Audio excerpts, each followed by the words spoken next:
राधे राधे प्यारे विद्यार्थियों, अपन आज पढ़ते हैं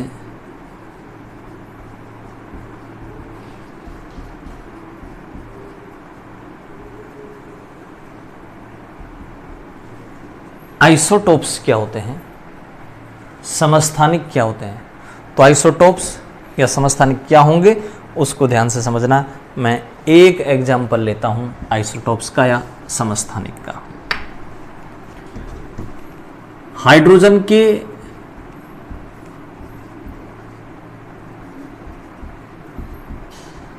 तीन आइसोटोप्स हैं, तीन समस्थानिक हैं।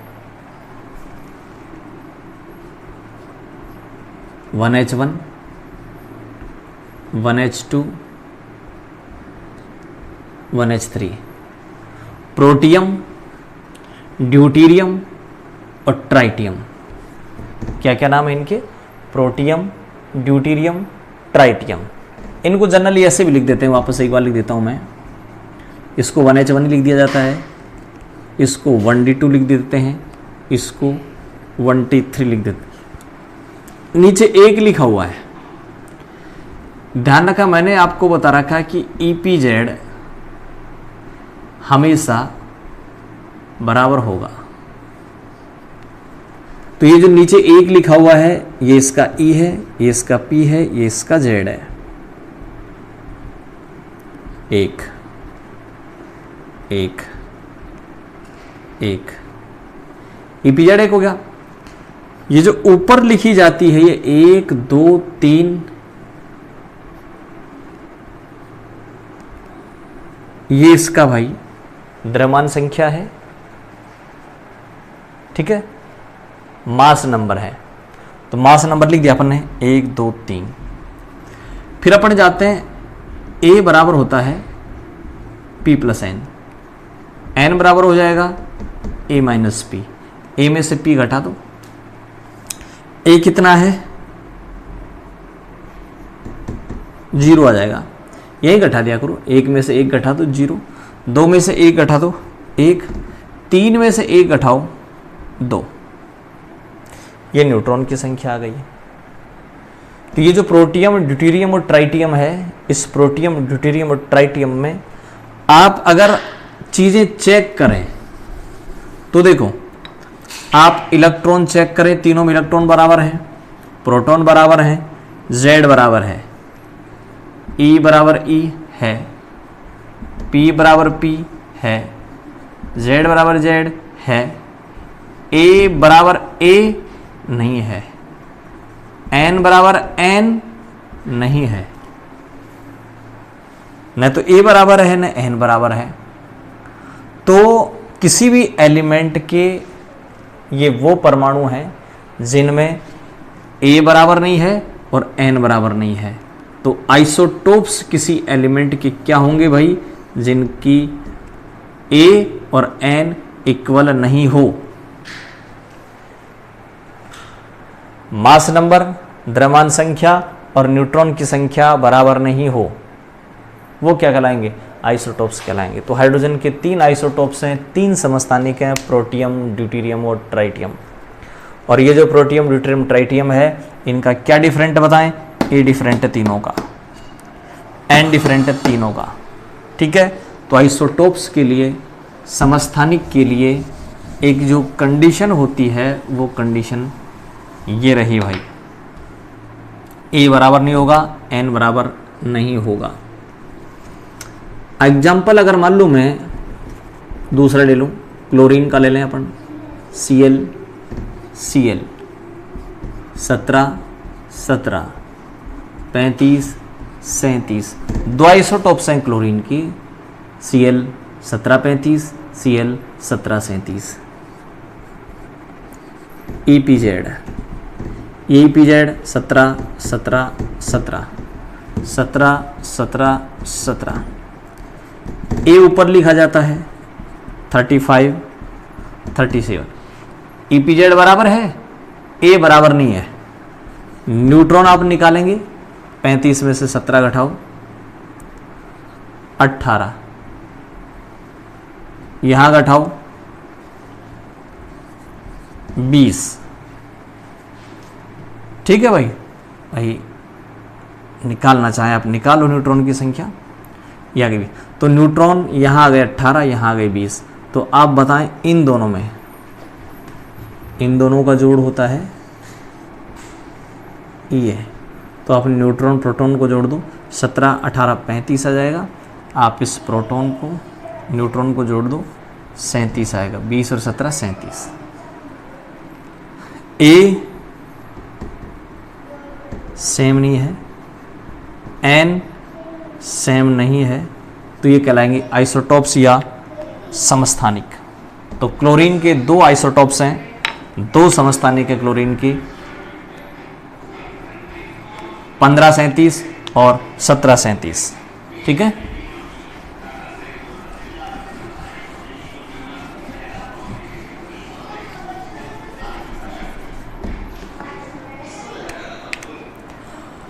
कार्बन की बात करें, कार्बन की भी 3 आइसोटॉप्स हैं, 3 समस्थानिक हैं।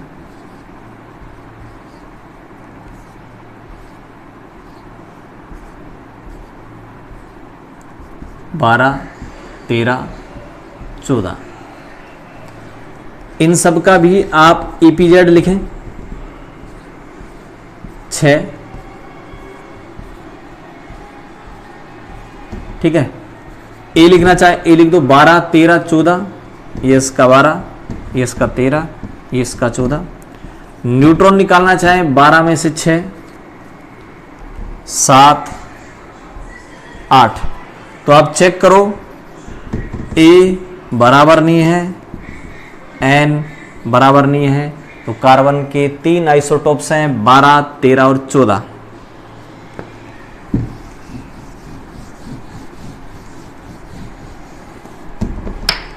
एक एग्जांपल और ले लें अपन ऑक्सीजन का।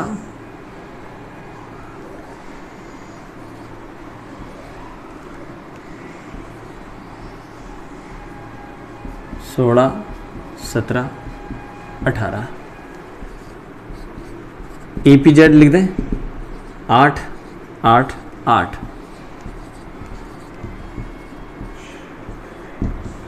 ठीक है भाई, ए 16 17 18, एन निकालो 8 9 10, चेक करो ए बराबर नहीं है, एन बराबर नहीं है।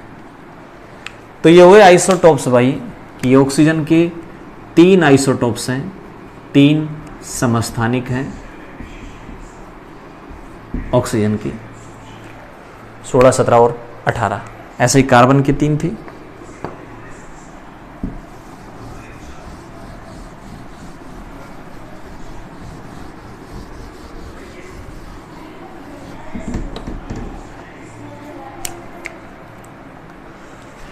ठीक है, तो ये हो गया आपके पास आइसोटॉप्स क्या होंगे। और देखो इन आइसोटॉप्स के अगर आप यूज की बात करें तो यूरेनियम का एक आइसोटॉप्स जो न्यूक्लियर रिएक्टर हैं उनमें फ्यूल के रूप में काम आता है, ईंधन के रूप में काम आता है यूरेनियम का एक आइसोटॉप्स। ठीक है, आयोडीन का एक आइसोटॉप्स गले की जो बीमारियां हैं, घेंगा जिसको बोलते हैं, उसके लिए या उसके उपचार में काम आता है आयोडीन का एक आइसोटॉप्स। कोबाल्ट का एक आइसोटॉप्स काम आता है कैंसर उपचार में, तो कैंसर के ट्रीटमेंट में कोबाल्ट काम आता है। यहाँ पर जो आयोडीन की कमी से जो भी बीमारियाँ होती हैं गले में, उसमें आयोडीन का आइसोटॉप्स काम आता है। यूरेनियम का आइसोटॉप्स काम आता है न्यूक्लियर जो भट्टियाँ हैं उनमें, न्यूक्लियर रिएक्टरों में।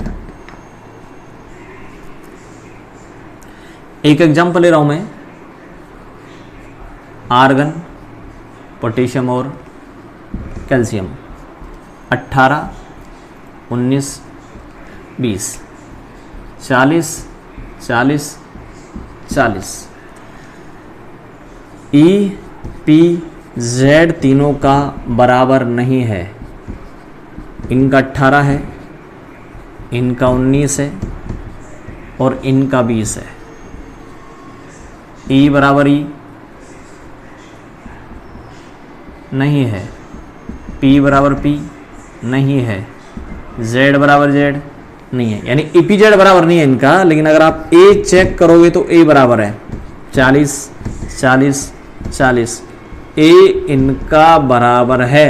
और जो इस कंडीशन का फॉलो करेंगे उन्हें कहा जाएगा भाई द्रव्यमान संख्या सेम है।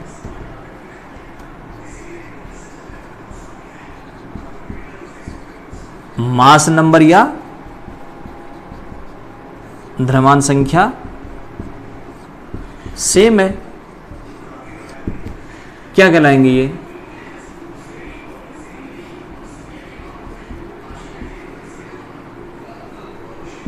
आइसोबार कहलाएंगे भाई, समभारिक कहलाएंगे।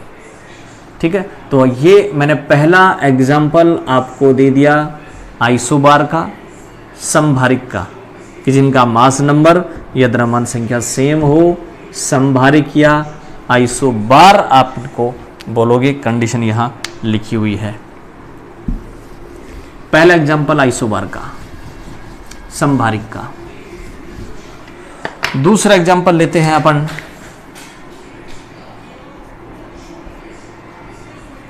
लेड का, बिस्मिथ का, 82 83 210 210। इलेक्ट्रॉन बराबर नहीं होंगे, P बराबर नहीं होगा, Z बराबर नहीं होगा। चेक करते हैं, EPZ लिख दो इनका, 82 83 बराबर नहीं है भाई। A बराबर होना चाहिए, बराबर है 210 210। ठीक है, तो इनका A बराबर है, कौन सी कैटेगरी में आएंगे भाई? समभारिक या आइसो बार की कैटेगरी में आएंगे।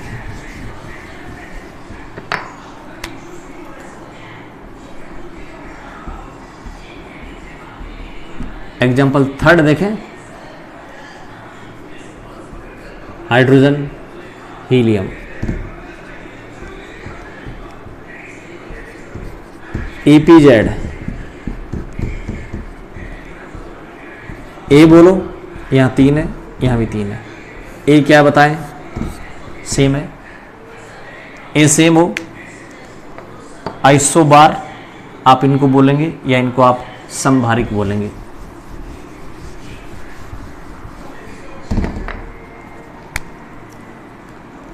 Carbon nitrogen 6 7।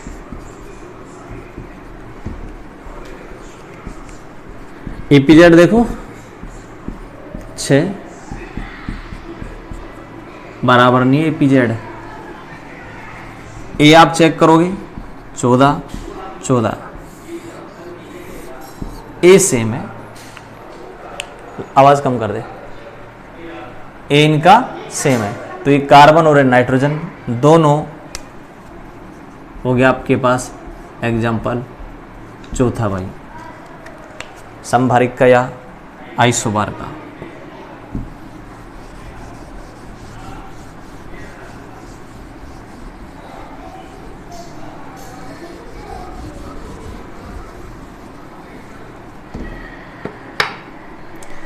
ठीक है,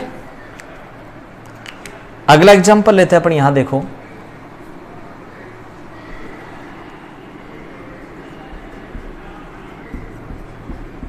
आइसो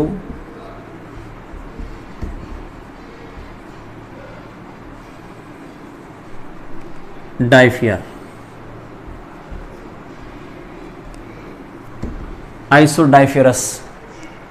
अब ये आइसोडाइफेरस होते क्या हैं? आइसोडाइफेरस की, आइसोडाइफर की अगर अपन बात करें तो आइसोडाइफर, आइसोडाइफियर्स क्या होते हैं?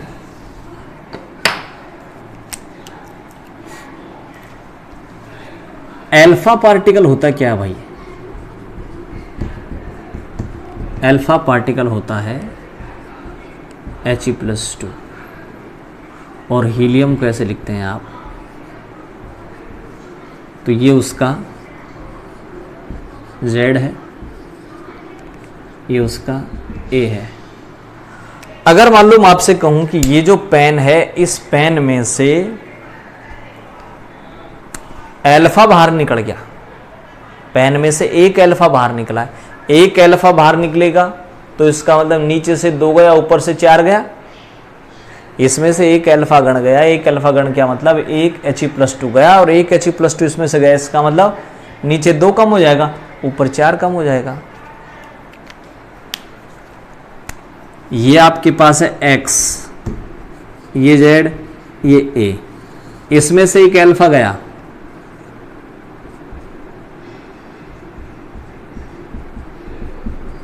ठीक है, नया एलिमेंट बन गया Y।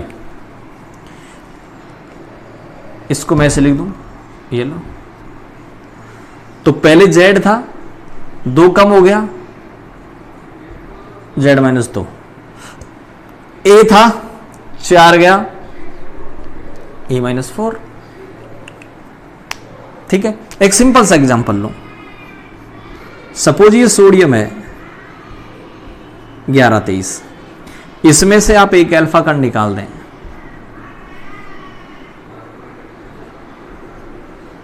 ठीक है, तो नीचे 11 थे, 2 गए, 9 रह गए, ऊपर 23 था, 4 गया, 19 रह गया। 9 किसका होता है? फ्लोरीन का। ठीक है भाई, तो मैं यहां सिर्फ इतना समझाना चाह रहा हूं कि एक अल्फा पार्टिकल जब बाहर निकल जाता है तो अल्फा पार्टिकल बाहर निकलने से Z में 2 की कमी हो जाती है, A में 4 की कमी हो जाती है भाई। ठीक है, Z में 2 की, A में 4 की कमी हो जाती है, और ये आपके पास इक्वेशन रही। अब दूसरी बात, ये सोडियम 1123 जब अल्फा पार्टिकल बाहर निकाल देगा तो ध्यान रखना इसका आइसोडाइफेरस बन जाएगा। सोडियम 1123 जब अल्फा पार्टिकल बाहर निकाल देगा तो क्या बन जाएगा? इसका आइसोडाइफेरस बनेगा। तो ध्यान रखना आइसोडाइफेरस बनाने के लिए एक कंडीशन ये है कि उसमें से आपको क्या बाहर निकालना पड़ेगा, बताओ? अल्फा पार्टिकल बाहर निकालना पड़ेगा। तो अल्फा पार्टिकल बाहर निकाल लो, उसका आइसोडाइफेरस बन जाएगा। मेरे में से एक अल्फा पार्टिकल निकाल दो, मेरा आइसोडाइफेयर बन जाएगा। पेन में से एक अल्फा पार्टिकल निकाल दो, पेन का आइसोडाइफेयर बन जाएगा। इस मोबाइल में से आप एक अल्फा पार्टिकल निकाल दो, इसका आइसोडाइफेयर बन जाएगा। ठीक है भाई, तो ऐसे बनाए जाते हैं आइसोडाइफेयर। अब एक आइसोडाइफेरस में बात कर रहा था सोडियम की, सिंपल एग्जांपल है तो सोडियम से ही समझ ले। 1123 है सपोज, आपने कहा कि इसका एक अल्फा पार्टिकल निकाल दिया मैंने, क्या बन गया भाई? फ्लोरीन। 9 19 19 20 21 22 23 9 और 2 11, ये बन गया। इसकी बात करें, देखो इसकी बात करें तो यहां EPZ निकालें, इसका कितना आया? 11। एक एग्जांपल से समझा रहा हूं भाई, तो एक एग्जांपल से समझें, बाद में बाकी के खुद आपको निकालने पड़ेंगे। EPZ 11 लिख दिया, A इसका 23 लिख दिया, तो बताएं N कितना होगा? 23 में से 11 घटा लो, 12 आ जाएगा। ठीक है, अब यहां पर एक चीज ध्यान रखें, मैं आपको क्या निकाल रहा हूं? N-P निकाल रहा हूं। तो N-P पे S निकालू मैं, 12 - 11 निकालू, कितना आ जाएगा? 1। उधर चलते हैं। EPZ 9, A कितना? 19, N कितना? 19 में से आप 9 निकालें, 10 आ जाएगा। अब आप वही N-P निकालें, तो N-P निकालोगे तो N कितना? 10, P कितना? 9, कितना आया? 1 आया। इस सोडियम का और फ्लोरीन का क्या E सेम है? नहीं। क्या P सेम है? नहीं। क्या Z सेम है? नहीं। क्या A सेम है? नहीं है। क्या न्यूट्रॉन सेम है? नहीं है। क्या N-P सेम है? यस। इसका N-P, इसका N-P सेम है, चेक कर लो।